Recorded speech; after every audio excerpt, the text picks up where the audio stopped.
How's it going, Al? How you doing, Roberto? Well, we'd like to welcome everybody to the first ever AD and RD on DC podcast. Today is, oh my gosh, I don't even know, September 17th, 2012, and it is currently 11:33 p.m. Eastern Standard Time, which is where I am. And it's 8:30 p.m. Pacific time, which is where I am. Yeah. So I am in Fleetwood, North Carolina, which is a little rinky-dink town, real close, right next to Boone. Any of you out there know where Boone is? I'm sure some of you do, because it's one of the main places to go in North Carolina to ski. That's what it's pretty famous for, and it's where Appalachian State is as well. And what city do you live in again? I live in Mercer Island in Washington. It's like a 15-minute drive from Seattle. So if you don't know where Seattle is and you live in Washington, you really don't know where you are. Yeah.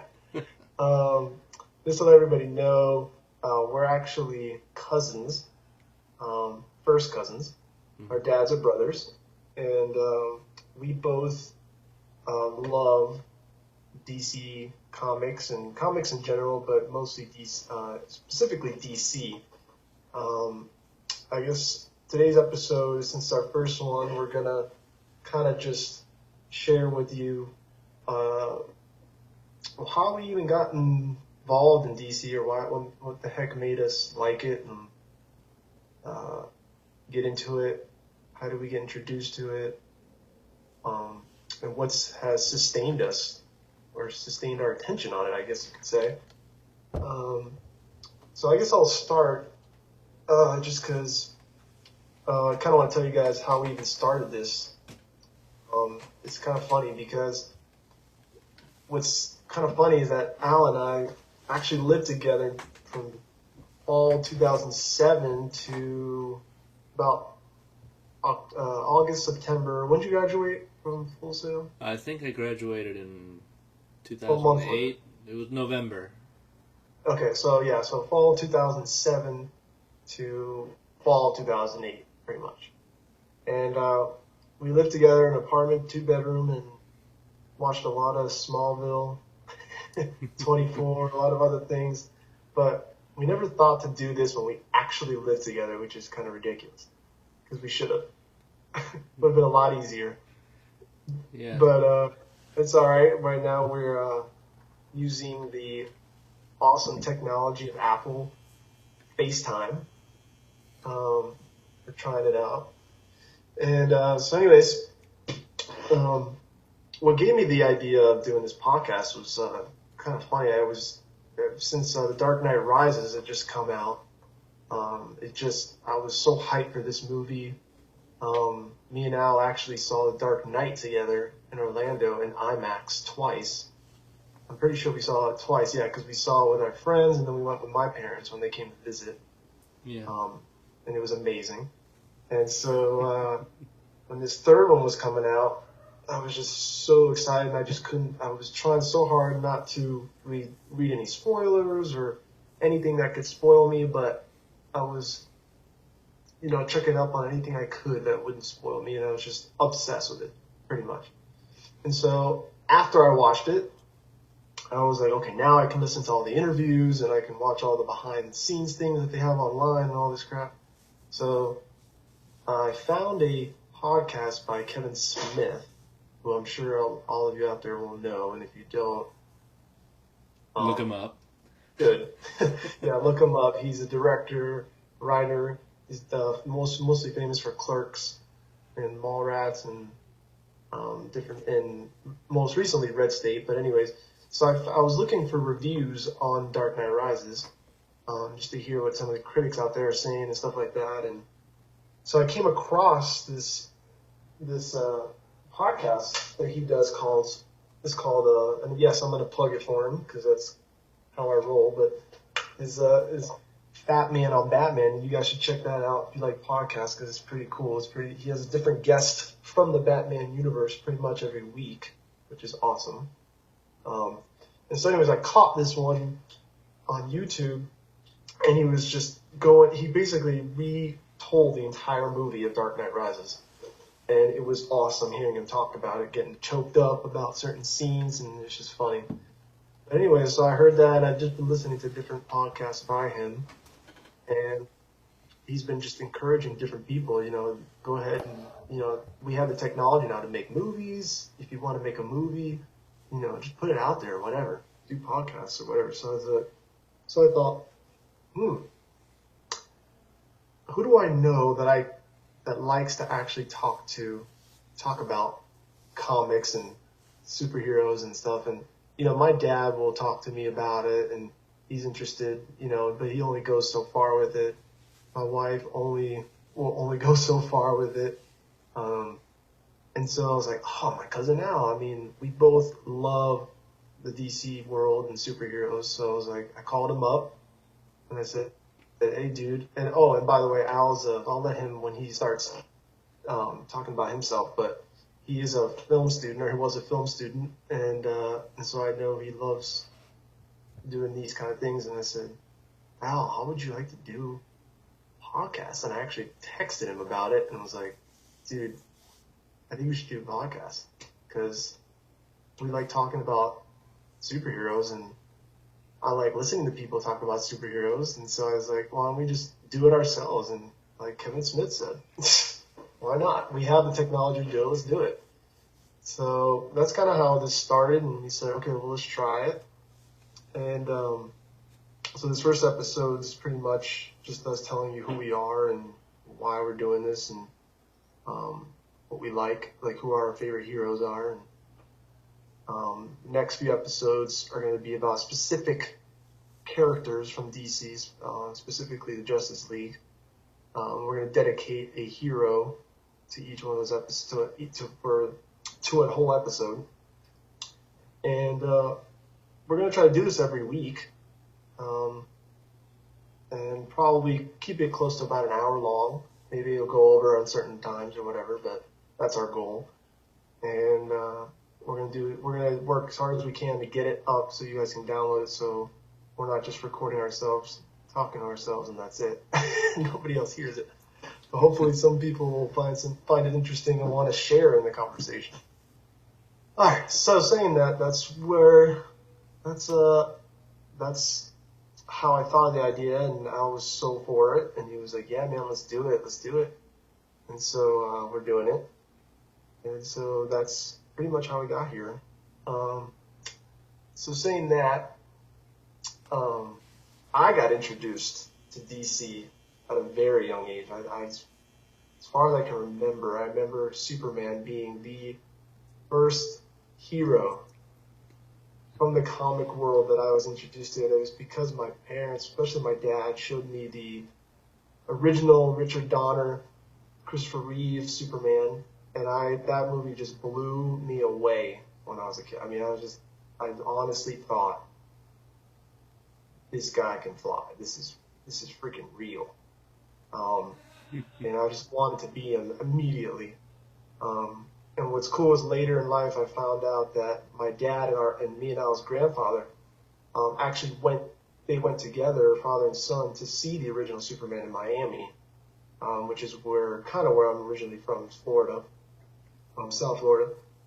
And so my dad just kind of passed that on to me. Most boys grow up liking Superman, Batman, but Superman was the first for me, and I was just like, whoa, this is amazing. And then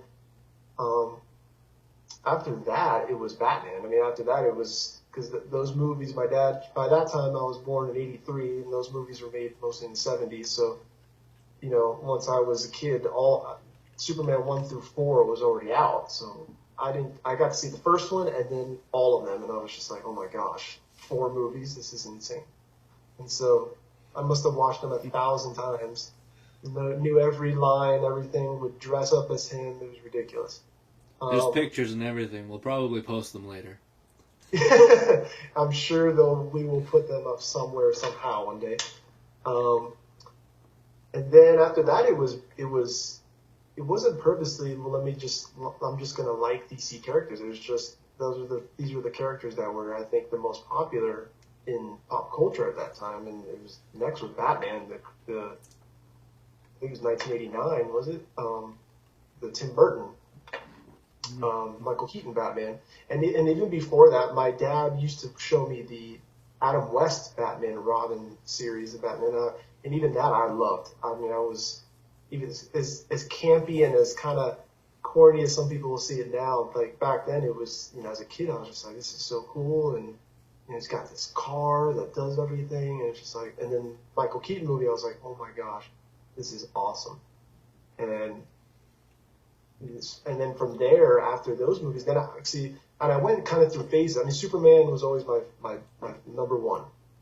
But then I went into watching Batman. The Batman movies came out, and I was like, oh, I got it. I'm Batman. I am Batman. That's who I. And then after that, it was the Flash series, and the Flash was on TV. Now I was about 6 or 5 years younger than me, so I don't know. I was like in first grade when that series came out. So how old are you in first grade? You're like 6. I was a baby. You're a baby or just born. So, but Al definitely got to see it, later in life. But so then I was all about the Flash. I was Mr. Flash, and it just happened that those were DC characters. And then it was after that I kind of learned about, there's DC, and then there's Spider-Man. Who's this Spider-Man guy? And I learned who Spider-Man was, and then they had an X-Men cartoon, which I don't know if you ever saw, Al. Did you ever see the X-Men cartoon? I did see the X-Men cartoon. Fox. That was a lot of fun. I remember watching the X-Men cartoon and the Spider-Man cartoon when I was a kid. Of course, yeah, that one too. And see, my old neighbor too. I don't think you ever met him, but my old neighbor Devin, he was like you. Batman was his guy, but together, I mean, we watched the X-Men cartoons. We watched Spider-Man together. We watched Superman. We watched then Lois and Clark. And so.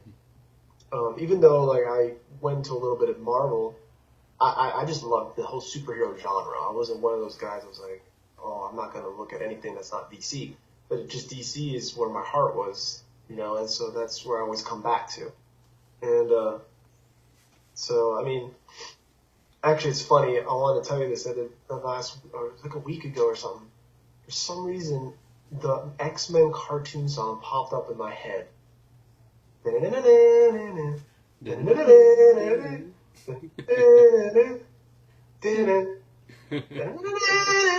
was like, what the heck is going on in my head right now?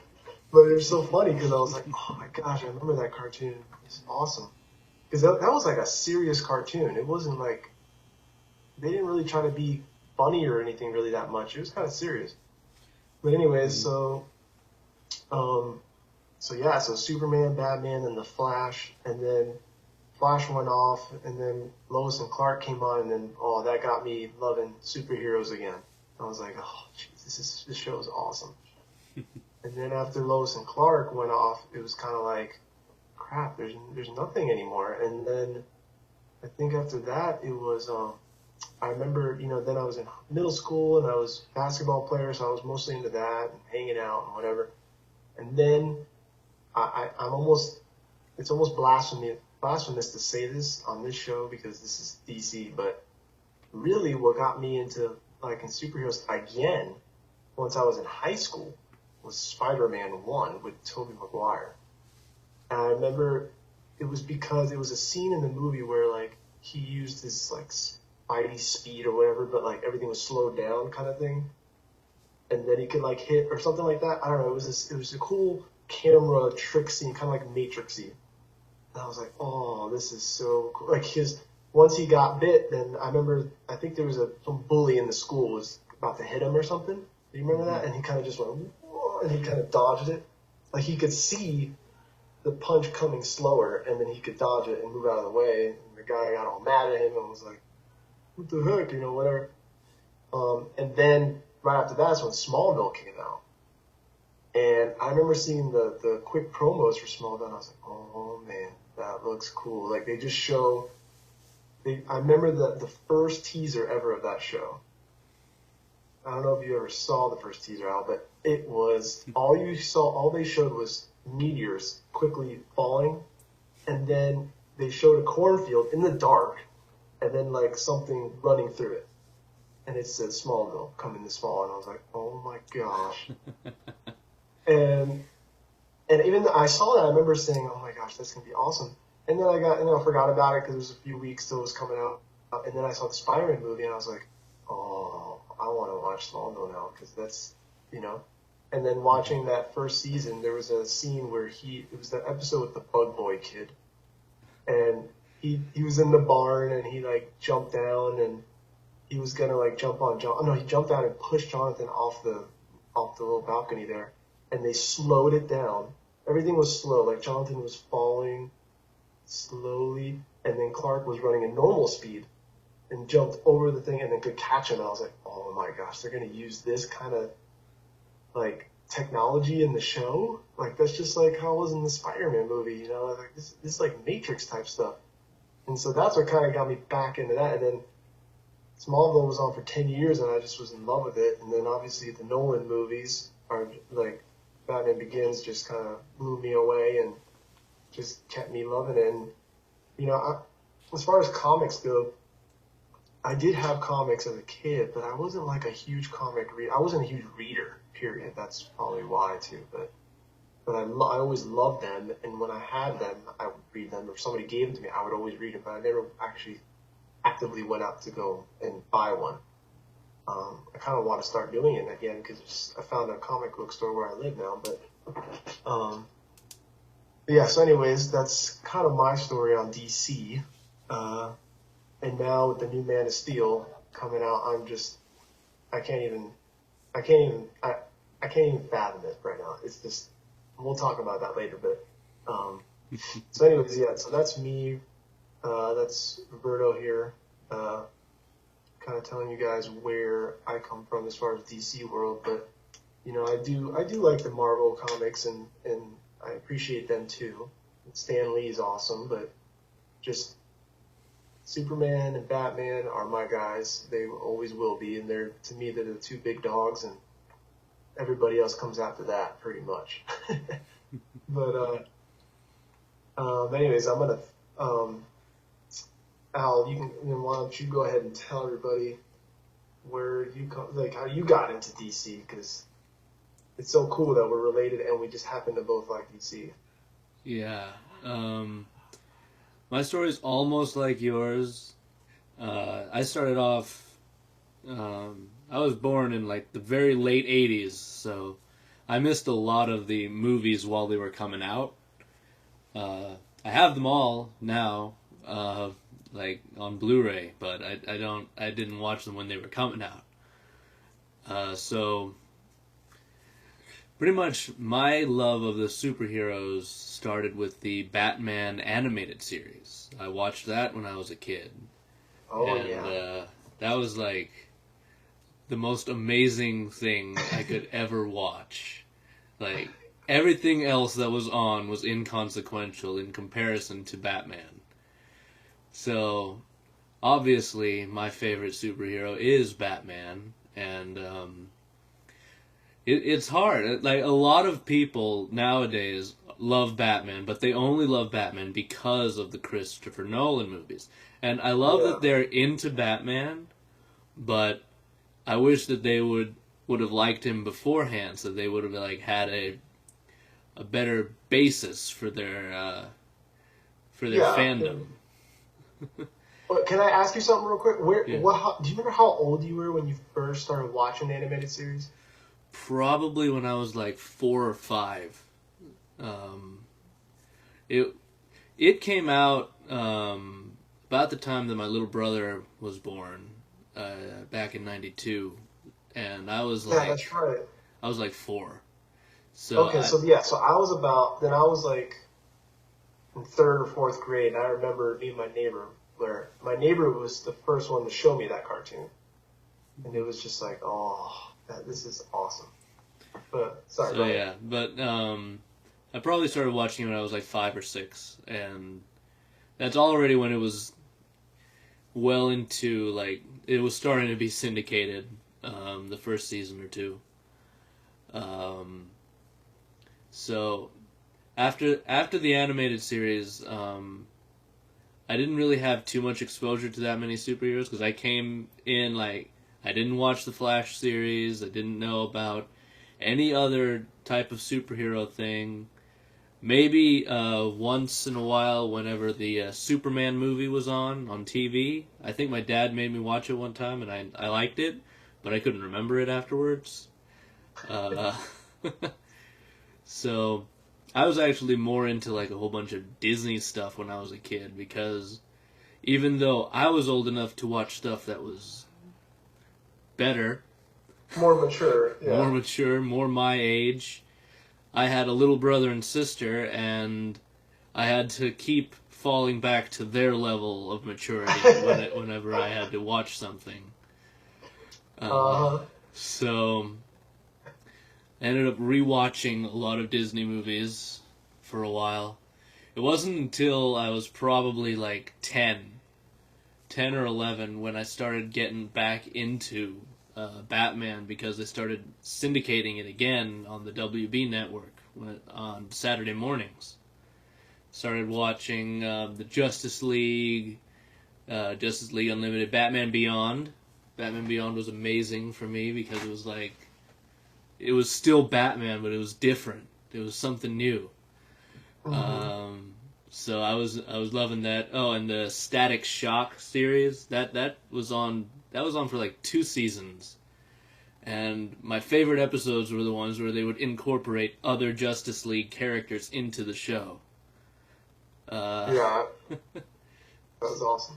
so I enjoyed that, even though again it was like a failed attempt from DC to make a show that the youth would like in Hmm. relation to superheroes. So anyway, so I got from that, and then I took another hiatus from superheroes because they stopped making shows.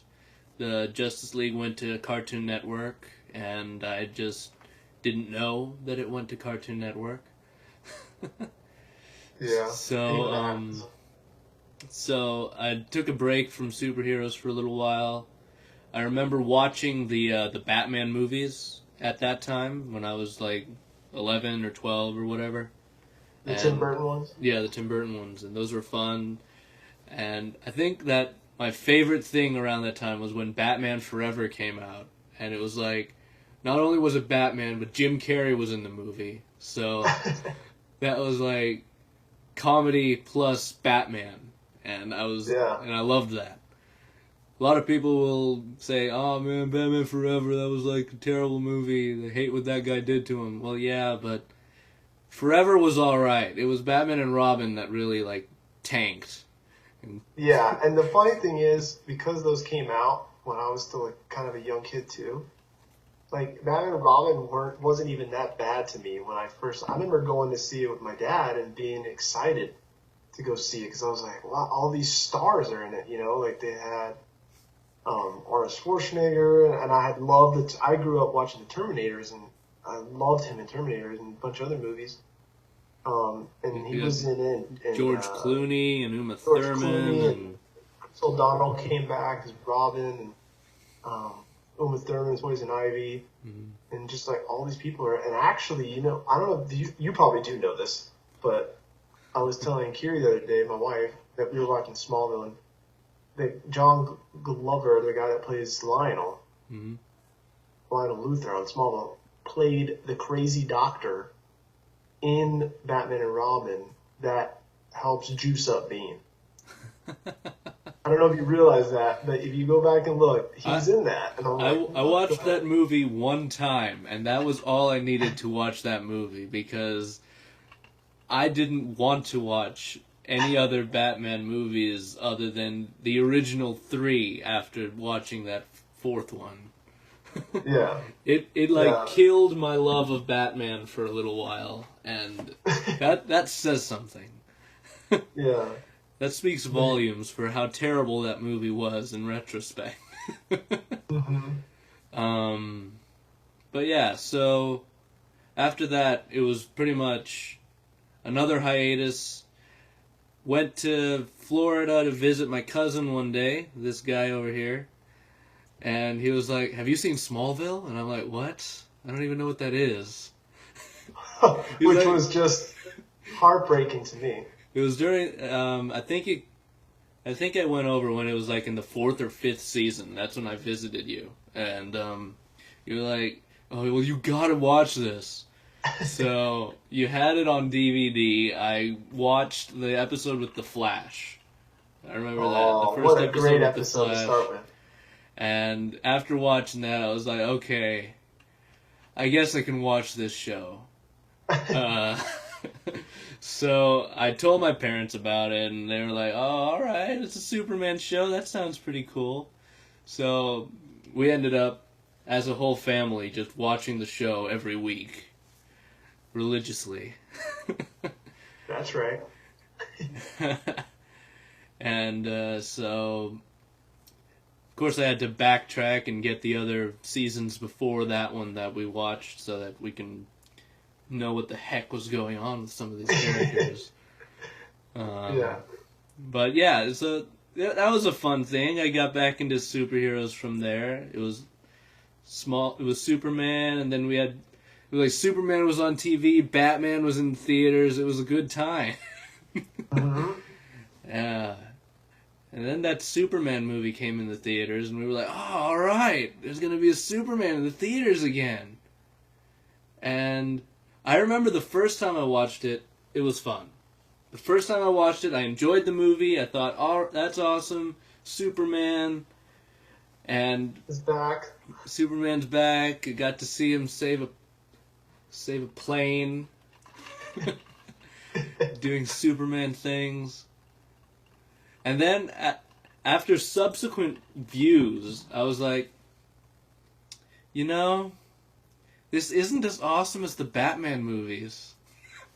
Yeah, I know, and it drove me nuts because I just saw how good they made Batman, and I was just like, and that's the thing too. When I first saw it, I was just so pumped to see it that I was kind of like, blinded by love, for it, and I went to see it, and it was just like, it just blew me away with the effect, because he hadn't been in the movies or the theater since freaking Christopher Reeve, so it was just like, and yeah, Smallville was on, but that's a smaller scale, obviously, and he's not flying or anything in there, and he doesn't have the suit on and all.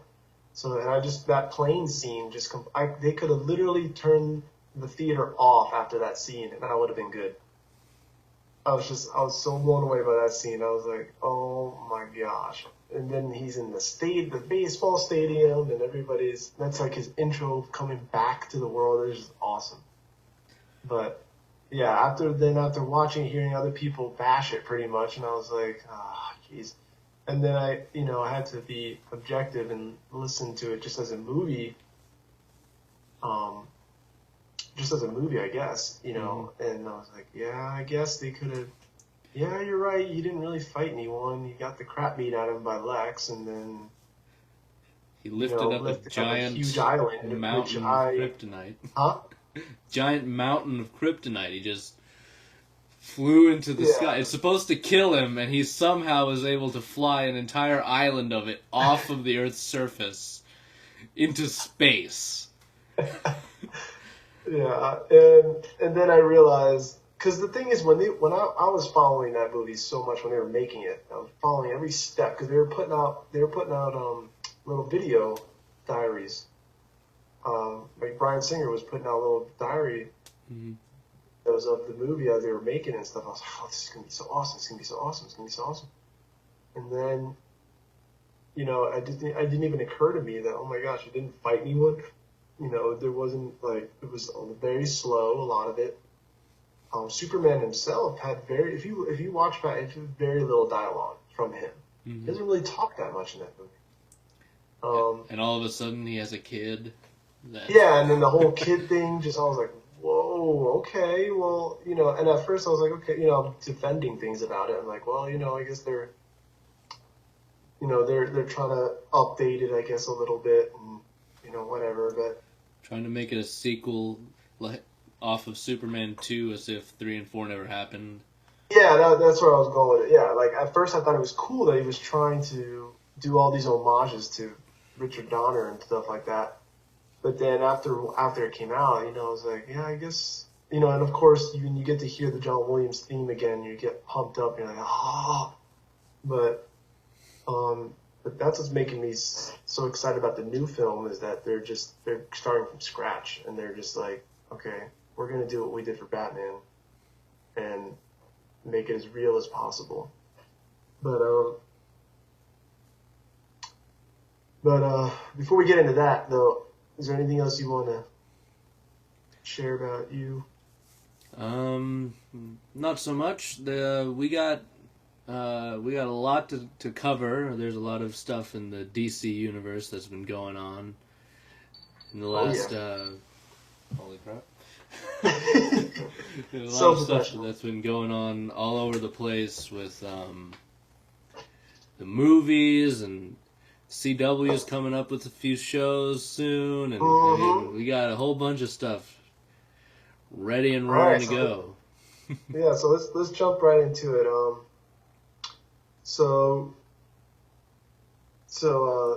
I guess we can talk about, well, yeah, like you said, the CW is actually, for some of you that don't maybe know or don't follow as much, they're actually coming out with a new show this fall called Arrow. Coming out next month. When? Next month, actually. Yeah, October. Yeah. And they decided to go with just Arrow instead of Green Arrow because I was reading a little bit about it in the Entertainment Weekly that I get, and I guess they thought it was just a cleaner name. But I remember when I first heard that the show was coming out, I was like, oh, are they going to use Justin Hartley, the guy that was Green Arrow in Smallville? And because while Smallville was even in its like 8th season, 9th, like once they did the Justice League episode, there was, well, first of all, season 6, no, I lie, season 5, was it season 5? Yeah, season 5 is when they had the Aquaman episode. And that had the biggest ratings, I think, of the whole entire show ever. Like, for that show, out of all the seasons. Or it might have just been that, no, yeah, I think it was their highest rated episode ever at that point. And so they immediately went into production or not, I shouldn't say production, but they went into planning and coming up with a spin-off. And they actually did a pilot episode. For Aquaman, yeah. Yeah, for Aquaman. And it was the same creators of Smallville, Miles Miller and Al Gough, and they wrote this new show, and Justin Hartley was Aquaman. So it wasn't the same guy that was the Aquaman on Smallville, but they got this new guy. And I saw the pilot. Did you see it? Yeah, and it was pretty awesome. I liked it. I thought it was really cool because they were going to tie in the Bermuda Triangle, and all the mysterious things about that, and then he was going to be the king of Atlantis and everything, and they were really getting into his origin and stuff like that. And I thought it was awesome too because it was like right almost in my backyard in Miami. It was in the Keys and all, like that whole area. So I was like, oh, this is gonna be awesome. But then it didn't get picked up for whatever reason. I don't remember why now, but and then it didn't get a lot of good ratings when they showed it to people. The critics didn't like it so much. But later on, they released it on iTunes. You could buy it for like $2 on iTunes, and that sold at incredible numbers. I mean, it was like millions of people were buying this thing, and they're like, "We really could have made money making this show, but they're lost." I think that's how I ended up getting it or watching it was off iTunes. And I think eventually they did put it with one of the Smallville seasons. Yeah, maybe? They have it as an extra disc on season 5. Okay, yeah, and so, so that was the first idea of a spin-off of Smallville, and then in season 6 they did the Justice League episode. Well, kind of a Justice League episode. They had the mini Flash. Justice League. Oh, I'm sorry. It was a mini Justice League. Yeah, it was a mini Justice League because they couldn't call it Justice League because obviously Clark's not even Superman yet. But you know, at that point in that season, they also introduced Green Arrow, which is what we're getting at here. But and so they have Green Arrow, and they ended up pulling the guy or getting the guy that played Aquaman on that pilot, and they liked him so much on that they had him play Green Arrow. I thought that was really cool because you know, poor guy thought he was getting a show and they didn't. Nice consolation prize. Yeah, well, and the Green Arrow episode, I remember they got good feedback from that too, and so you know, and they had already introduced the Flash in season 4, and so they brought back the Flash. They had Green Arrow, Aquaman, and then Cyborg, and then so then there was rumors that they were gonna do a spin-off show of Justice League. It was gonna be Justice League, like just Justice League show, and then maybe I remember reading it, that maybe having Clark show up every so often. You know, he wouldn't be one of the main characters, but he would be, you know, every so often have a guest appearance. And then that kind of faded away, and I was like, dang it. And then now we have and then obviously there was rumors about this new Green Arrow show, and I thought, oh, for sure they're going to use the guy from Smallville. I mean, how cool would that be? Because then I would think if they did that, then they could bring Tom Welling back, you know, just to spike up ratings if they wanted, even if you look at it in a business way. It would have been so cool because you could have taken people that were on Smallville and bring them on there, and it would be like, oh my gosh, it's so cool. It's like continuing DCU Smallville universe, but they decided to go completely new cast, new everybody, and now they're calling it Arrow. Yeah. And I mean, I'm still excited. I want to watch that. Oh yeah, I'm definitely gonna watch it for sure. But and I think from what I read, they're gonna do like they're gonna show his origin, obviously, but they're gonna do it in flashbacks. I think because I think they're gonna show him when he was on the island and how he trained and all. But I don't even know. Have you seen pictures of I don't even know if he's gonna be in green. Yeah, I don't know if he's in green. I've seen a trailer for it, and it looks pretty cool. It looks like they're going to keep it a cityscape, so it's going to be... He's already in a city. I don't know which city they're planting him in. I think they're putting him in... Isn't he from Star City? I can't remember.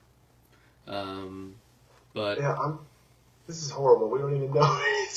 I'm pretty sure... Hold on. I'm pretty sure that that he's from Star City because Flash is from Coast City. Mm-hmm. And they said it all the time on Smallville, but I can't remember it. And I'm on the DC website right now, and I hit TV, live action. I don't even see anything I don't even see the Arrow on here. But whatever. The point is, I think I'm pretty sure he's in in Star City. Okay.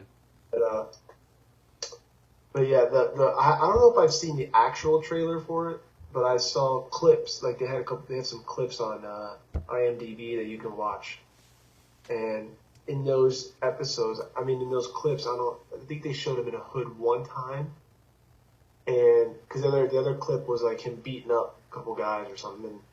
But in none of them I can't remember seeing the color green at all. So I don't know if they're trying to go a different way. Yeah, I think they are going to have him in green.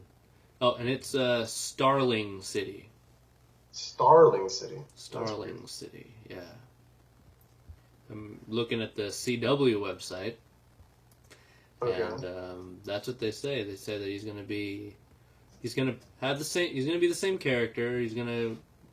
Because he's Oliver Queen. Yeah, he's going to come back to Starling City, and of course he's going to be changed from whatever experiences he had then. But yeah, it looks like he's in like Robin Hood-esque hood and the green leather jacket type deal. So So yeah. Okay. Yeah, so it'll be. I'm definitely gonna watch it because I'm obviously always looking for superhero type shows. And actually, I just another bit of news. I just read. I can't remember where I read it, but apparently they're in the works of trying to do a Wonder Woman origin show. Yeah, they're gonna call that Amazon. Are they really? They've already got a name for it? They got a name for it. The guy who's writing the script has done shows like Gilmore Girls, a couple episodes of Sex and the City. But apparently he wrote a few Wonder Woman comics. So they probably picked the right guy for this kind of a show. And it's also going to be an origin story deal. I don't know where they're going to go with it.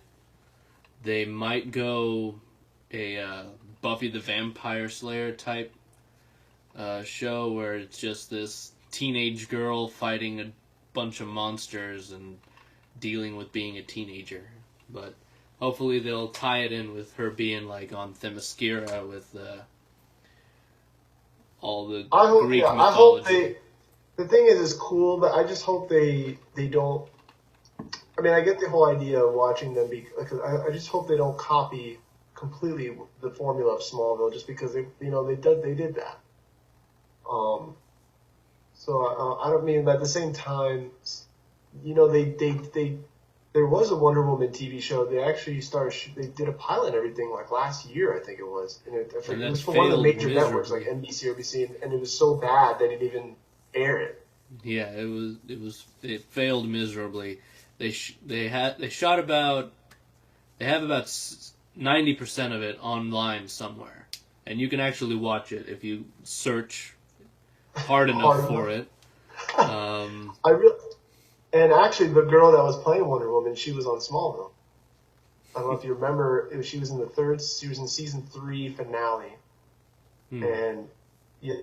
Yes, I'm a dork, and I know that exactly because my wife and I do not have cable right now, so we are watching Smallville all the time, and we just watched that a couple weeks ago, and it's the same girl that Jor-El made Clark think was Kara. Oh yeah. Mm-hmm. I remember they used her. She's I can't remember the actress's name right now, but they used her to be Wonder Woman, and I remember seeing like a bunch of pictures of it and stuff like that. Yeah, I guess it was that bad. And I know they've been apparently they've been trying to get a Wonder Woman movie going for the longest time too, and they had a script that wasn't written by Joss. Joss Whedon was going to write it, was going to direct the film, but it fell through. They canned him, and he ended up going to the Avengers. So exactly, and it's just like, what the heck? So if DC doesn't want him, then he'll go with Marvel, I guess. Yeah, you know what's crazy too is yesterday or something, I was trying to see what Tom Welling was going to be doing soon because he hasn't done anything lately, and I'm like, what is this dude doing? And apparently, there was an article in 2011 last year that apparently Marvel was looking to cast him in a new Marvel movie, and they were like, the Smallville star is going to switch comic universes or something. And I was like, no. I mean, at the same time, I think that'd be cool, but at the same time, you can't do that. I mean, he was freaking Clark Kent for 10 years, and then to see him as a Marvel character, it's kind of like, oh man. Yeah, that'd be kind of weird. Of course, Ryan Reynolds was going to play Deadpool and Green Lantern, so they stopped the Deadpool movie, but I don't know. Green Lantern didn't turn out as well as we'd all hoped it would. Yeah, I thought.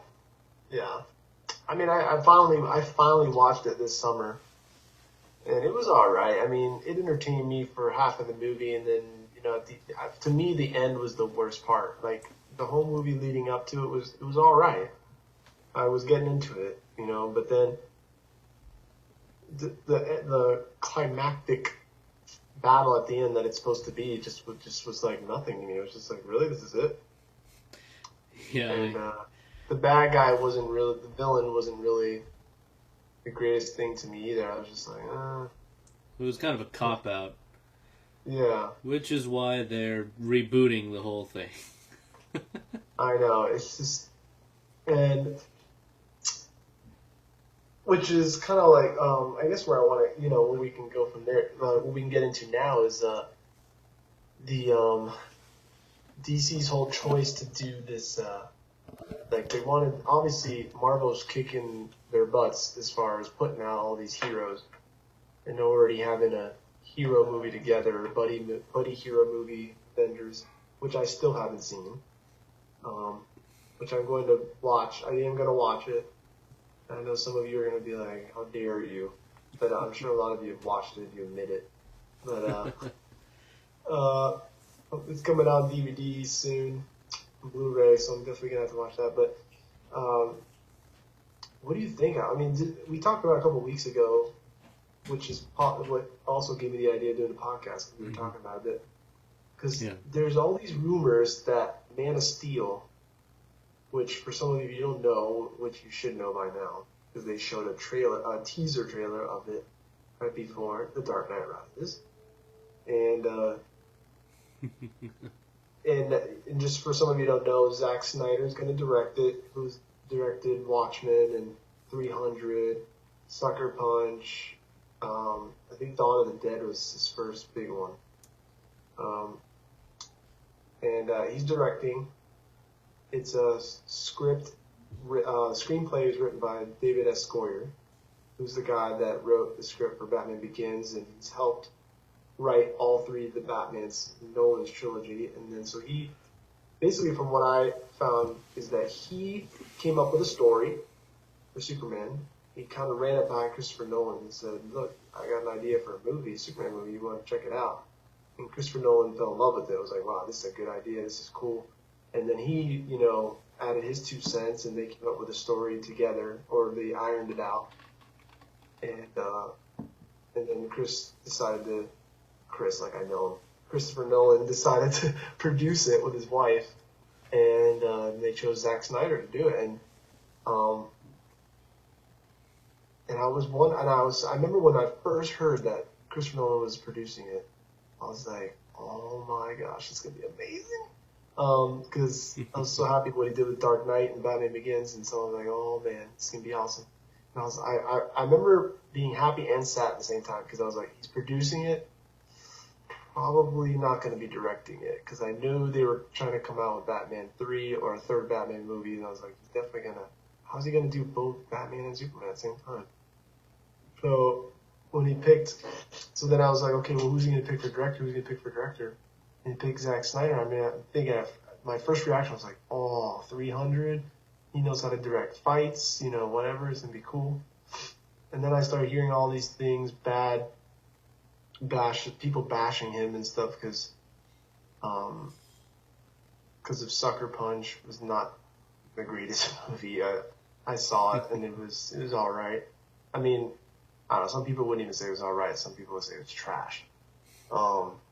It was a weird movie, but visually he's he's an interesting director. He's just very visual, and just the way he films things it's pretty cool the way he shows them. And I think that's why Christopher Nolan picked him, was because Christopher Nolan, David S. Goyer was like writing, and then mixed that with the visual technique of Zack Snyder. It seems like it'll be a pretty good movie. And just like every other Christopher Nolan project, this movie's under strict secrecy and wraps, but there's a rumor going around that they're possibly going to hint at other superheroes in the same universe as Superman.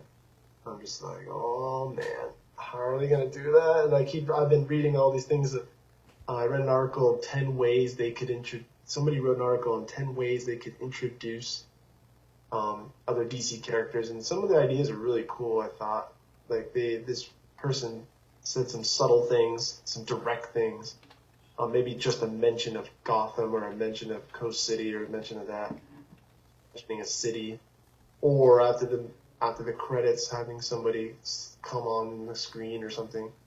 But what I was going to ask you, Al, is like, what do you think of this idea of doing a Justice League? Because I think they are going to do it. Somehow it's going to be in there. I don't know. But they definitely are going to do a Justice League movie after Man of Steel. Mm-hmm. Yeah. But how do you feel about them doing the movie with all of them already in it before? Well, I guess Man of Steel would have came out, so that we would have established Superman again. But then before they reboot Batman, before they reboot Green Lantern, and then before they even put Flash in a live movie, and or Wonder Woman, or Martian Manhunter, or Aquaman, what do you think? And Nick, what do you think of that? Well, from what I can tell, from what I've heard, they're going to use they're going to do the mirror opposite of what Marvel did. They're going to use the Justice League movie to kind of springboard the other superheroes and have them spin off films from the Justice League. Like, I already heard like stories that they're going to reboot Batman based on the Batman they have in the Justice League movie. Mm-hmm. So they're going to use that Batman to reboot the whole series of Batman and like start up a whole new group of movies for Batman. So I'm thinking they might use the same Superman from Man of Steel, but that's what I'm thinking. That's the biggest. I think that's the biggest rumor right now, that they will keep Henry Cavill as Superman, just because it makes no sense to just start a new Superman franchise and then have a different Superman. I mean, I would love to have Christian Bale as Batman again in this one, but at least it makes more sense to change him, because that's coming to it. Like, they just finished their third movie in a trilogy. Yeah, but and to change Superman again is just kind of like, doesn't make any sense. And they made a point, in case you haven't seen The Dark Knight Rises, which if you haven't, I don't know why you're listening to our podcast. Spoilers. Spoiler alert. Yeah. They make Batman a lot older in the third movie, in Dark Knight Rises. So if they were to have the Justice League movie occur after that, he would already be like this really old guy with all of these other superheroes who seem to be a lot younger than he is. Mm-hmm. So they would probably want to make a younger Batman just so that they can have him keep up with the rest of them. Yeah, and then they could do 3 more movies Mm-hmm. with him. And that's another rumor too, is like, well, should it be a new person playing Bruce Wayne, or there's been talks about possibly, apparently they've been interviewers and writers have been interviewing Joseph Gordon-Levitt like crazy, asking him, well, are you going to be the Batman in the new Justice League movie? And like, should they go that route and go with John Blake? I think that would be pretty cool. But at the same time, it's like, I can't imagine the Batman in the Justice League not being Bruce Wayne. Yeah, Batman is always going to be Bruce Wayne. I think they're going to have to, like, since they're using that as a springboard, they're not going to use Joseph Gordon-Levitt again. They're just going to bring a whole new guy in, and he's going to be the new Bruce Wayne. They'll probably make him taller and a bit buffer if, they want to make it seem more like someone who would be able to compete with the rest of them. Because you got a whole bunch of superpowers next to you, and then you got Batman, who, first of all, in every iteration of the Justice League that there has been so far, he was never too interested in it to begin with. He doesn't like working in a group to start. So, he wants... Well, yeah, and that's what you pointed out to me when we talked about this a couple weeks ago. That's one of the big differences between Justice League and Avengers. Is Avengers, they kind of all are choosing to come together willingly in a way, whereas Justice League is kind of like they're all such huge heroes already in their own right that it's kind of like they come together because kind of like they have to. Well, I guess I don't know. I haven't seen Avengers, but I'm sure that it's I don't know. I feel like more with Justice League, it's kind of like they're doing it because it's like the last resort. Like they kind of have to, and then they realize, oh well, this I guess we do need to have like this league, but they're all used to handling things on their own. But especially Batman, obviously, is more of a loner. On his own, yeah. Well, I wonder if they would put Green Arrow in there too, because then he's a regular human too. Yeah, but he's kind of a lesser character. I mean, True. They didn't even bring him in until Justice League Unlimited in the animated series. I mean, for the most part, for the Justice League, they keep it to the top 6. They keep it to like Batman, Superman, Wonder Woman, The Flash, Green Lantern, and Martian Manhunter. They added, at least in the animated series, they added Hawk Girl. Yeah, and then Aquaman wasn't even always there either, wasn't he? Yeah, Aquaman's only called upon when the battle's going to be near water. Because in the cartoon, he was mostly... He was more reclusive than Batman. Yeah. So yeah, I mean, I don't know with this. I mean, I'm so excited about it because I mean, it's going to be the first time we ever get to see, all these people and, on the big screen. But do you think that they should? Because I'm thinking, do you think well, obviously, there's already a script written, so I mean, it just depends on what they decide to do. But I wonder, do you think it would be better to like, okay, here's the movie. The only one that would have its own movie before that is The Man of Steel, Superman. But then, after this Justice League movie, then when they do spin-offs and do a Green Lantern movie, Batman movie, that maybe those will be like flashbacks, kind of not flashback, but like prequels to that Justice League movie. So it's like those heroes' story. It'll be before that Justice League movie. Yeah, it'll be kind of like a origin stories for each of them. Well, yeah, I guess so. You couldn't really do an origin. Well, I mean, I guess you could do an origin, but it would obviously be going back in time because if they're in Justice League, they're already that hero. Yeah. And I mean, the big difference is in the Avengers, they were all recruited by somebody who thought these guys should all work together. Yeah. And in the Justice League, it was like, it's not because they should work together, it's because the villain was so big they had no choice but to form this league and work together to defeat this enemy. Yeah, nobody was recruiting them. They all just came together on their own.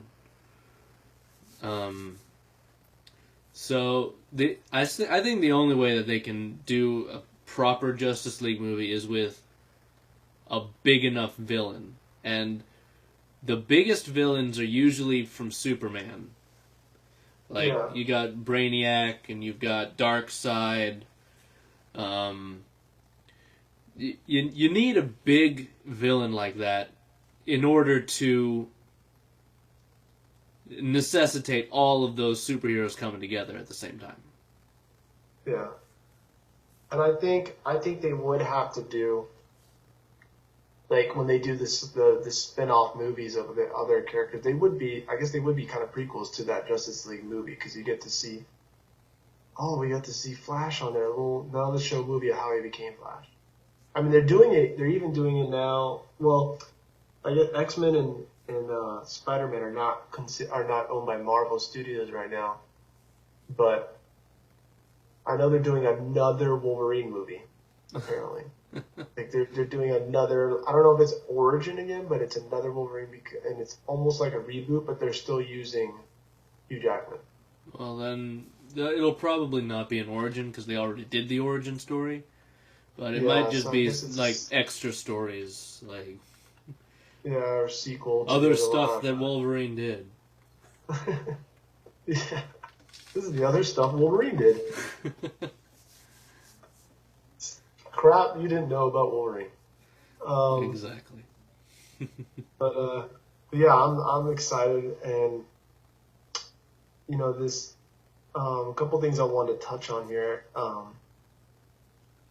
I read there's an awesome interview that Michael Shannon, who's I don't know if a lot of people might not know, but he's the guy that's going to. And I guess this is kind of a spoiler. I don't know because I remember watching footage from Comic Con this summer with Zack Snyder and Henry Cavill at the Comic Con there, and they were answering questions about Man of Steel, and somebody actually asked him, "Well, who's the villain in the new movie?" So I guess they don't have a computer or IMDb.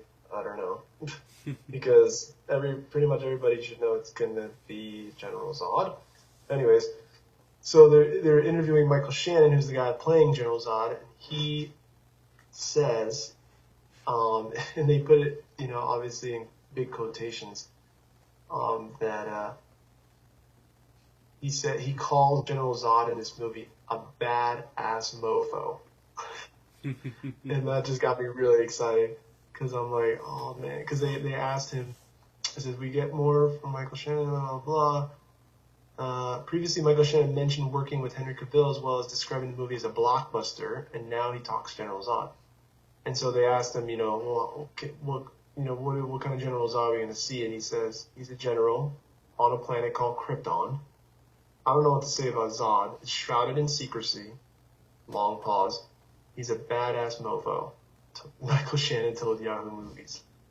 I read in another interview, it was awesome. They asked him about, he was at a premiere for his new movie, and they asked him about, working on Man of Steel, and he said that this is pretty cool. And this is why I love the casting that Zack Snyder has chosen for this movie, because it's amazing actors. Everybody in this cast is either an Academy Award winner or Academy Award nominee, except for the guy playing Superman because he's relatively unknown, which makes sense. But for this guy, Michael Shannon, this is what he said about him. They asked him, well, how did he feel working with Henry Cavill, whatever? And he said, he's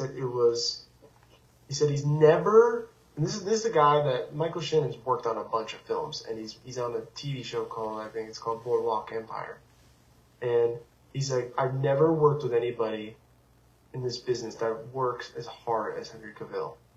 He said, I honestly felt like I was in every scene that I was with him. I really felt like I was with Superman.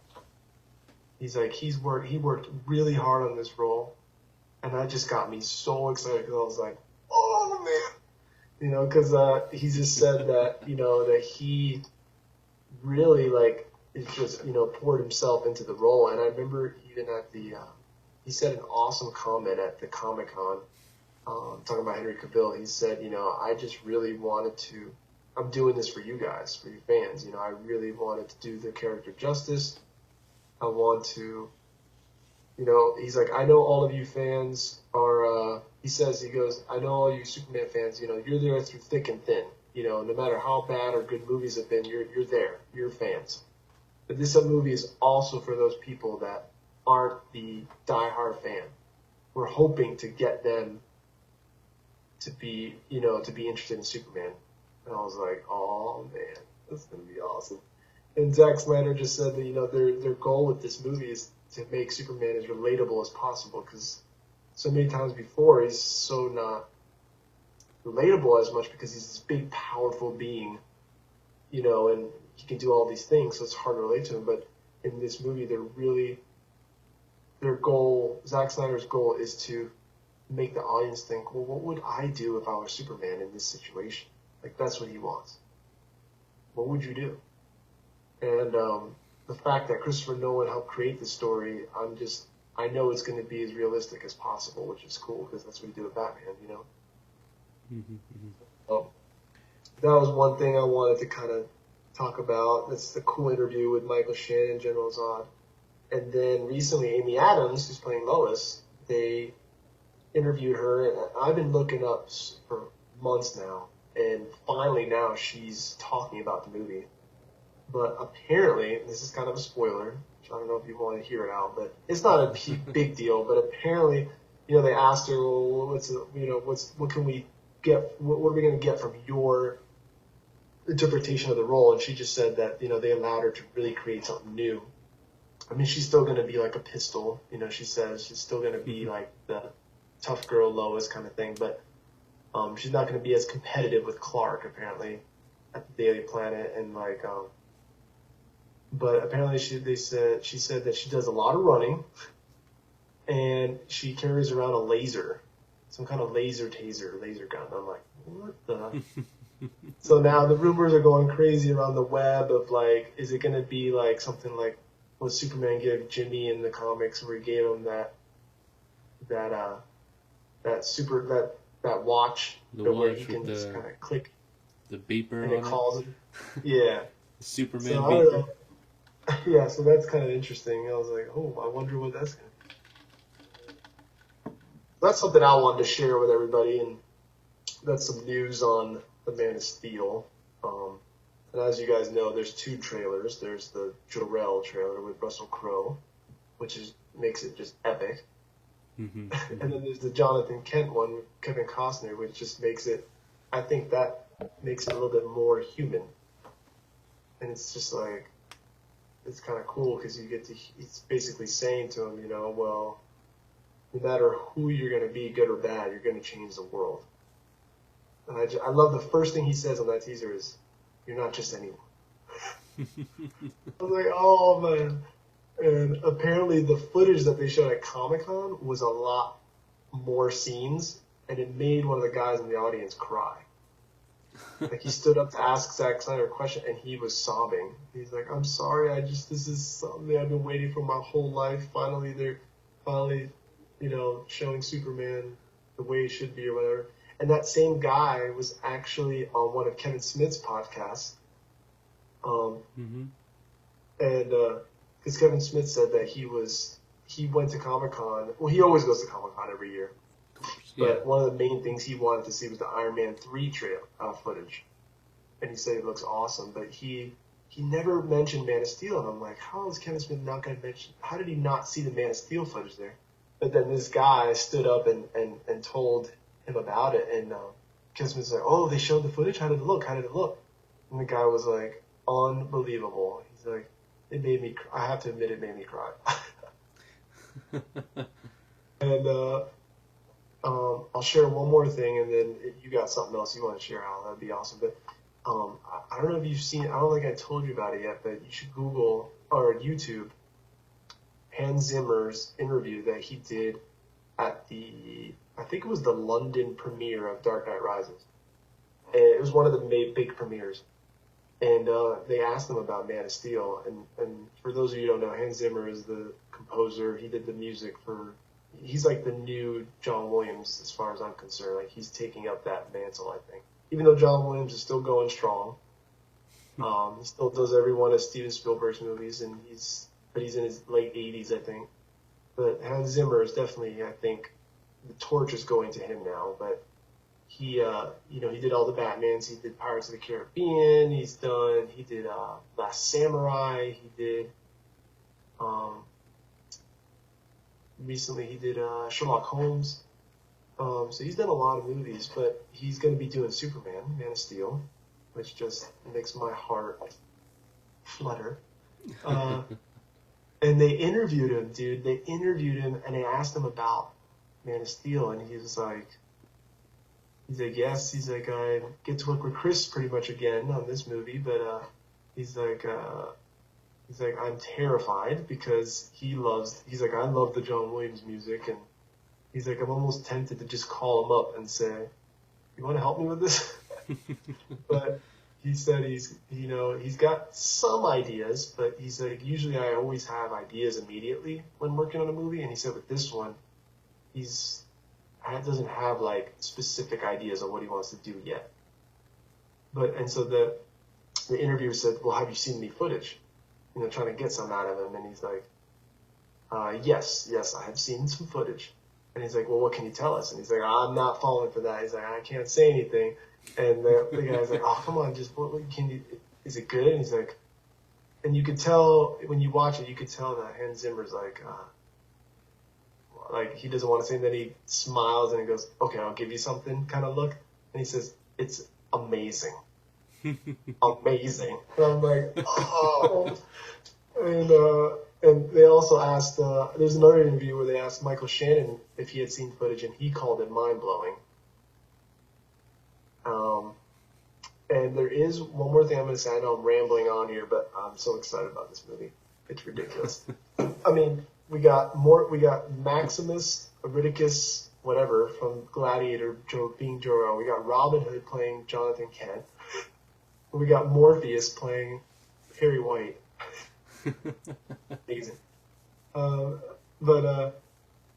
crap, I lost what I was going to say. Mind-blowing footage. Oh, yeah.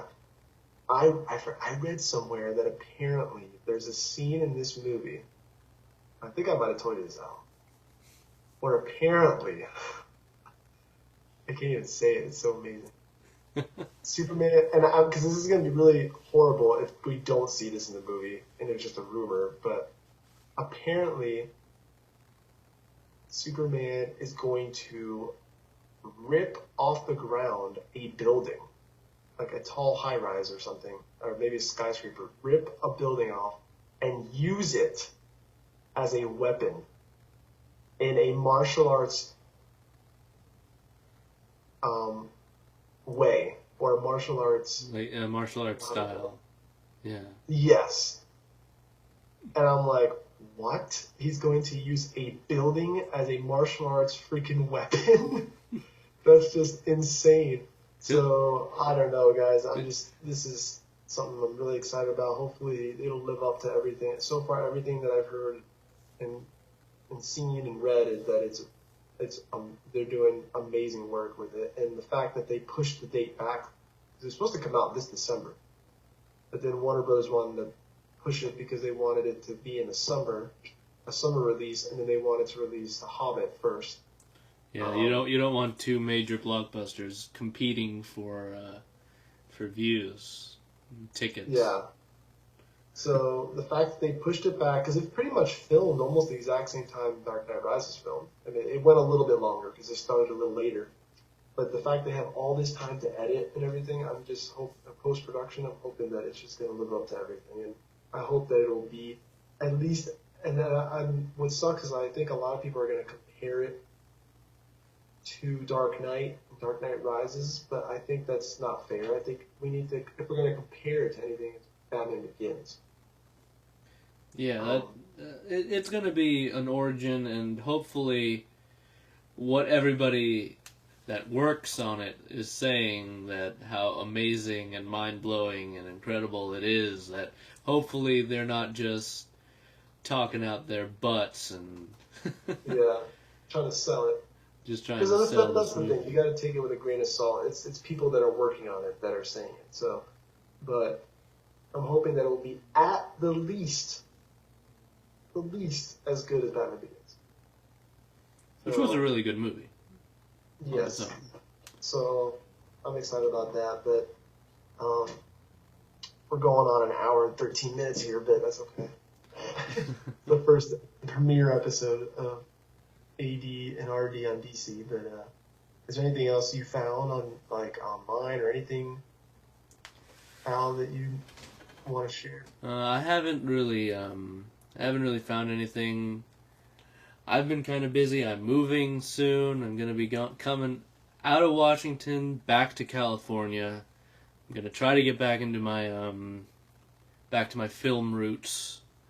So I'm in the middle of that. I'm looking for a place to live. I'm looking for a job, and that's taken up a lot of my time. So haven't been keeping up too much on the DC universe. Did find out that little bit about Amazon and Arrow. Yeah, man, I didn't know about the Amazon. I knew that they were thinking about doing it, but I didn't know they had a name, and that's pretty cool. Amazon, because I think they could. There's a lot of things they could do there. Going into the Amazon and the island where she's from and everything. That would be really cool. Because I'm still not. Wonder Woman was the one character that I didn't really. Maybe because she was a girl and not, obviously I'm a boy or whatever, but that I didn't really get into that much. I had her I had an action figure of her, and I would play with, I had her and Superman, Batman, Flash, and all these things, and I would make up my own story for her in my head. But yeah, so I like how her story Yeah, is I'm not mostly I'm not too informed on her origin that well. yeah, her story is mainly based off of Greek mythology, and we'll talk more about her on her episode. Yeah. But yeah, so I'm hoping that the Amazon show will carry on that mythology and not just have it be random monsters, but probably have it be the Greek monsters like minotaurs and centaurs and all those cyclops giants and whatever.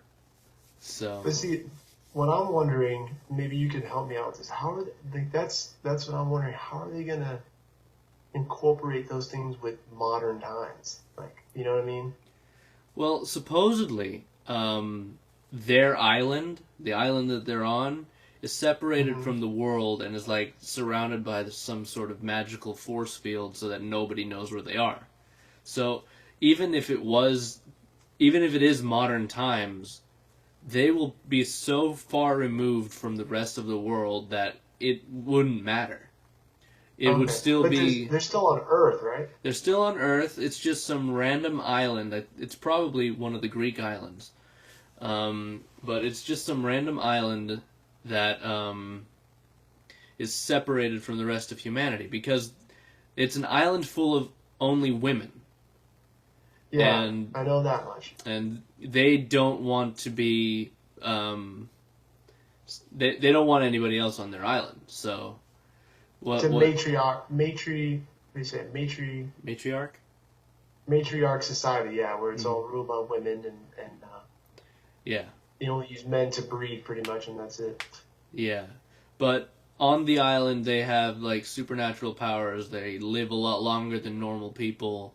They're a lot stronger because of their training and so on and so forth. From what I can remember specifically about Wonder Woman is that her the crown that she wears and the suit, the body armor that gives her special powers, like being able to fly. The rest of the Amazons can't do that. So I'm really interested in how they're going to get about that and go about doing that story if it gets off the ground. That is. But see, yeah, but see, what's weird to me too is that they want to do this Justice League movie. They're definitely gonna have to put Wonder Woman in that movie, and then they're gonna want to do a spin-off movie and then have a TV show as well. I just don't know if how they're gonna do that because I know that for the longest time, the creators of Smallville wanted to have Bruce Wayne on the show so bad, and Warner Bros. Wouldn't let them because Batman Begins was in production and they were getting ready to do that.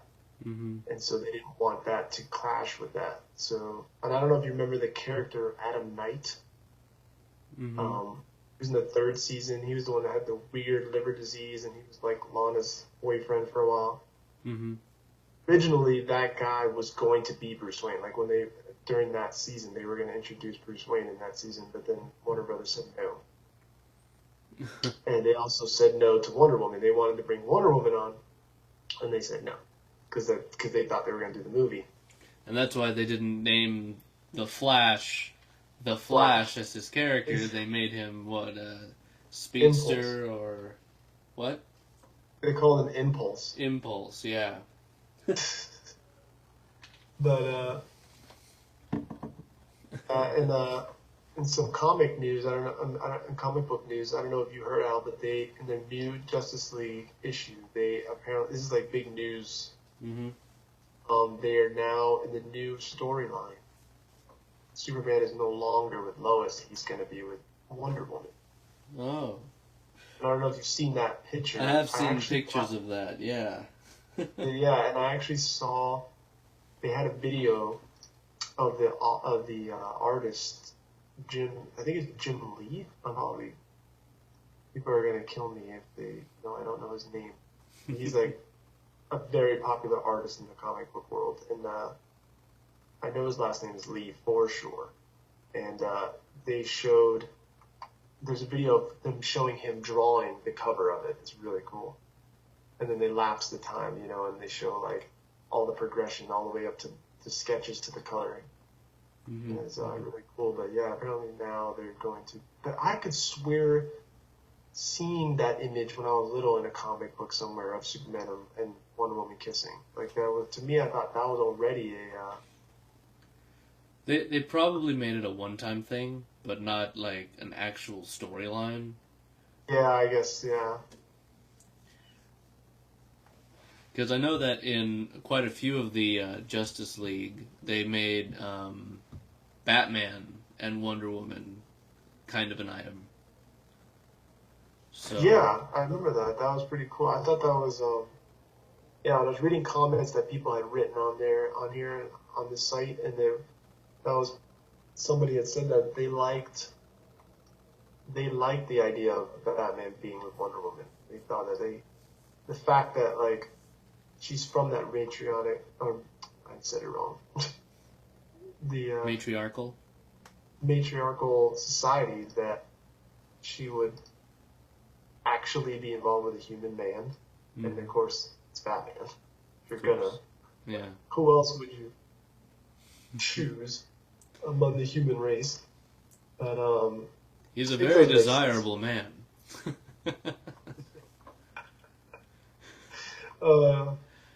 I'm looking at the cover right now. Yeah, it's Jim Lee. Yeah, Jeff Johns, who is also a very famous comic book writer in today's society, or in today's comic book world. He actually wrote the Legion episode on Smallville. Mm-hmm. I'm looking at this cover here, Al. You got to see it. It's pretty cool. It's like it shows the Justice League all on the cover. Mm-hmm. It shows the main six. Well, actually, here. 1, 2, 3, 4, 5, 6, 7, 7. But they don't have Martian Manhunter. They have Cyborg instead now. Oh yeah, I've seen that cover. So Aquaman, Wonder Woman, Superman, Flash, Batman, Green Lantern, and Cyborg. Which I think Cyborg would be pretty cool to do in a movie too, because I liked the Cyborg they did on Smallville. It was cool. The actor was good. I thought it was well written. Mm-hmm. The fact that they incorporated with Luthor Corp, the one that did it to him. Yeah, well, he's kind of less super than the rest. In the comics, he's got a little more, like, his cyborg side is a little more high tech than they did in Smallville. But yeah, from what I can remember, like, he's not that powerful of a character, which is why they like downgraded him and put him into the Teen Titans. Yeah. Even though he's like 30 or 40.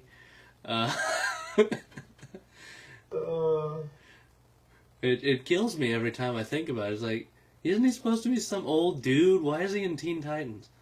But anyway, so yeah, that I don't think that Cyborg should be in the Justice League movie. I think it's okay if he's in that comic, but as far as the movie is concerned, no. What about a solo movie? Just about him. I don't really know his backstory too much, so. I don't either. I don't know if there's enough there to do. But I love the way they're drawing the new comics. Mm-hmm. If you look at Superman's suit, they changed. I remember when that was big news that they changed his suit, because the Man of Steel suit, if you guys haven't seen, is very similar to this new comic book one. Like the no red underwear, even the color of the blue, and even the S is very similar. The only difference is, one of the differences though in this comic issue version, his collar, he has like almost like a turtleneck collar. And in the Man of Steel movie, he doesn't, which I like better. I don't really like this. I really don't like this almost like turtleneck type of collar for his suit. Mm-hmm. But yeah, I mean, but I like the color of the suit. I like the S. How do you feel about the new Superman suit in Man of Steel? Do you like it? You like them getting rid of the red underwear? I think it makes more sense to do that. It does make a little more sense. I mean, the underwear on the outside, whole that whole system of thought was a bit confusing for a while. It's like, why on earth would they wear their underwear on the outside? It just doesn't make much sense. Yeah, I don't know why they did it to everybody. It's just so ridiculous. And the Batman in this one though looks badass too, like the new version. I mean, it looks more like the Nolan Batman suit kind of thing. Mm-hmm. It looks more like an armor. Oh, and that reminds me, another rumor I heard of Man of Steel. I don't know if it's true, but it's a rumor. And if whenever we get this thing up online, people can hopefully somebody will answer or comment. But apparently, there's a rumor that Kal-El or Clark or Superman is a prince on Krypton. Mm-hmm. That his dad, Jor-El, is not just a scientist, but he's like a king. And that the suit is more almost like not he doesn't wear it like for armor, but it's more like a battle suit. Or if he would have worn it on Krypton, it would have been like a battle type of suit that he would have worn to battle. Mm-hmm. And if you look at the new poster for Man of Steel, you know, the new one that they released where it's just him kind of looking down with the light. And if you look at that in a big version, a big screen on the computer, it almost looks like an armor, like something a knight would wear. Which I think is pretty cool if you think about it. It seems more like Kryptonian to me, or more like alien. But I don't know if that's true. If that's true, I think that's a different approach to Superman that I've never seen before. That he would be a prince, or that his family was royalty on his planet. I don't know what you think about that, but yeah, I think it almost looks like chainmail. What are you looking at? The Man of Steel? Yeah.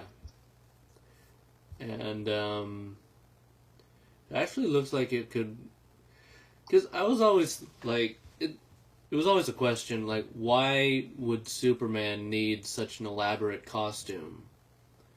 Yeah. Like, I guess just to stand out in a crowd, but really he doesn't need it. Just symbol of hope, man. Symbol of hope. Just the cape is the only thing that is like, okay, so it's a symbol, like the cape is what he wore as a kid. He likes, I guess he likes those colors. His mom made his suit. I don't know. Yeah, see, and I never, when I was younger, I liked the idea of his mom making the suit, but now that I'm old, like an adult, I think it's cooler if this suit is not made by Martha, but from his home world. Yeah, if it's actually like...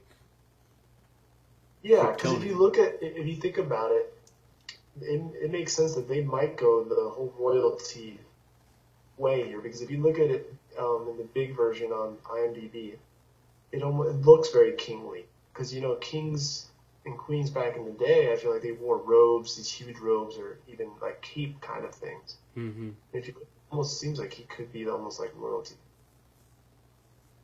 But I'm sure it being a Nolan picture kind of thing, I think they're going to explain the suit. It's going to be practical. There's going to be a reason besides the fact that, I'm going to be a superhero. Let me put on a suit. Like they're gonna talk about it somehow. Like why should I wear what? I think they're gonna explain more of things. Well, this is why this happens. This other like they did in Batman. Mm-hmm. There has to be a reason for everything. Yeah, exactly. Because I've read some interviews too recently with Zack Snyder saying they're trying to make it as, obviously it's actually it was Henry Cavill, but yes, it's a fantastic world. It's fake, but they're trying to make it as realistic as possible. So, like, everything will be... They'll try to make everything scientifically...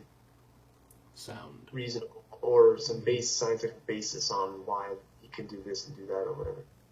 Right. And, apparently, Zod's going to have some kind of weapon.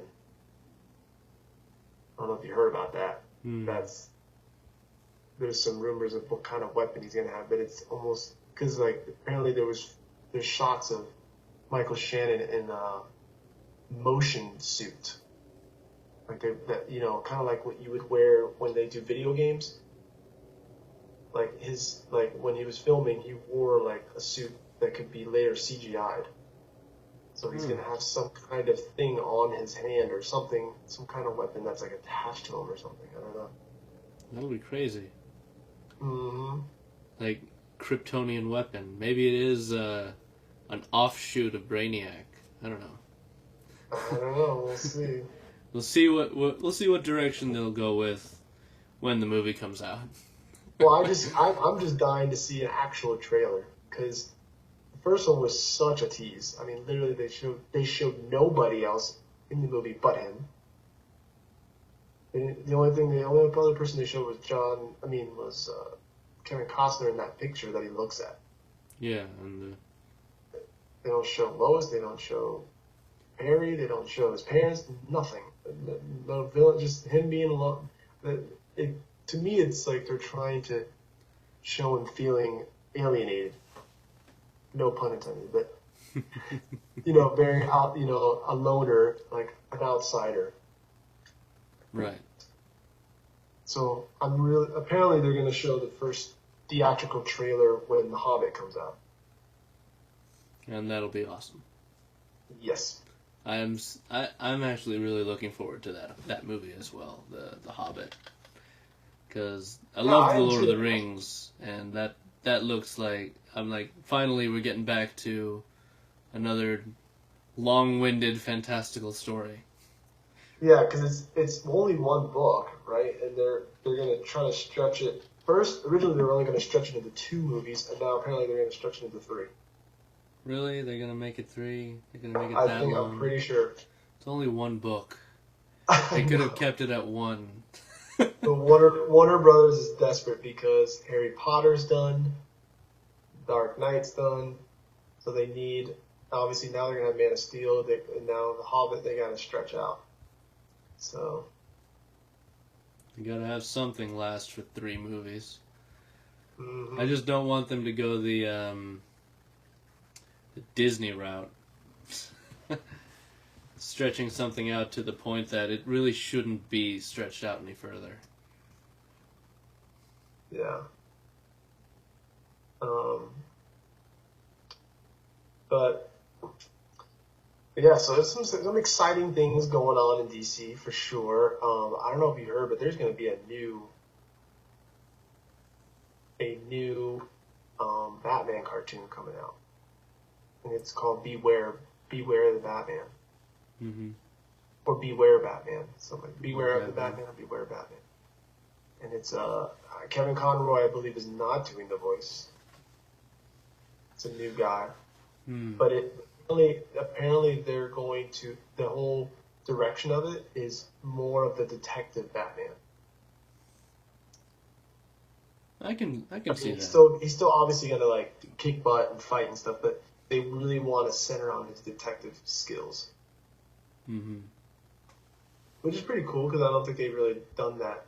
Yeah, I mean the animated series, he definitely was like a detective, but to me it was more crime fighting. Yeah, I mean he definitely did his investigations and stuff, but apparently this they're gonna really focus on that. Well, he's supposed to be like a modern Sherlock Holmes. Yeah. At least as far as intelligence goes, he's supposed to be super smart, really good at martial arts, fluent in 7 different languages. He's an uber genius who's also really good at fighting off people for some reason. Someone who excels at everything he does. Yeah, and that was something that they were kind of complaining about when I was listening to the Kevin Smith podcast. Mm-hmm. Him and Ralph Garman were saying that Ralph Garman was saying he was kind of upset that Batman was so easily quit after the Dark Knight. Mm-hmm. And they were basically making fun of saying that all you gotta do is be a girl and leave him and he's going to be done. Like the real Batman would just, yeah, if he lost somebody, it would be horrible, but that would make him want to fight crime even more. I mean, he's lost so many girlfriends in the comics that it's not even funny. Yeah, so that was one complaint they had of it, but but I can see why they did that in the movies, because even from Batman Begins, the whole point was that he couldn't be Batman forever. Like, it was supposed to, like, they're really trying to go for real world type thing. Obviously, in the comics, he can keep going and going and going and going because it's comics. Mm-hmm. But in a movie, if you want to try to make it real world, a real person being Batman could not keep going forever. Yeah. So. All right. Well, this episode has gone on for about an hour and a half. I think you're nearing like 1 o'clock in the morning over there, aren't you? Yeah, it's 1:09 over here. Yeah. And what time is it over there? 10? It's a little after 10, yeah. So I think it's time for us to wrap this one up. We're going to be talking about other superheroes over the course of the next few episodes. I mean, we're going to go deep into each one specifically, especially the episodes with the Justice League characters. I believe we agreed that first we would start off with Batman, being that he is most prevalent in the minds of all of our potential listeners. Yes, because of the movies. Yes, because of the movies. He deserves it. He's been most successful lately in film. Yeah, and right after that, then we'll go into your favorite Superman. And oh yeah. We'll talk more about him. We've already talked a lot about him in this episode, but as we know, this is Roberto. He can talk for ages about his favorite superhero. Yes, I can. And yeah, so obviously we decided to go with those two guys first because those are our favorites. And then after that, well, we haven't decided yet, but it'll obviously be one of the big six. And you just never know which one it's going to be until... but we'll definitely let you know after the next one what it'll be. Yeah, we'll give you heads up. Who it'll be. But, yeah, so this is RD and... AD and RD on DC. Yeah. First episode coming to a close, and hopefully maybe we'll incorporate some more music, and I'd like to maybe start, we'll add in some audio of interviews or something, anything that we find that's that has to do with what we're talking about. And once we get you guys listening, maybe if you want to send in something or share something, and be like, oh, Roberto, now you gotta see this interview I found here, or whatever, this clip here is, whatever, we'll talk about it. But all right, yeah, this first episode coming to a close, and I will talk to you soon, my friend. Indeed, my cousin. Cousin and friend. Yeah. And we're out. We're out.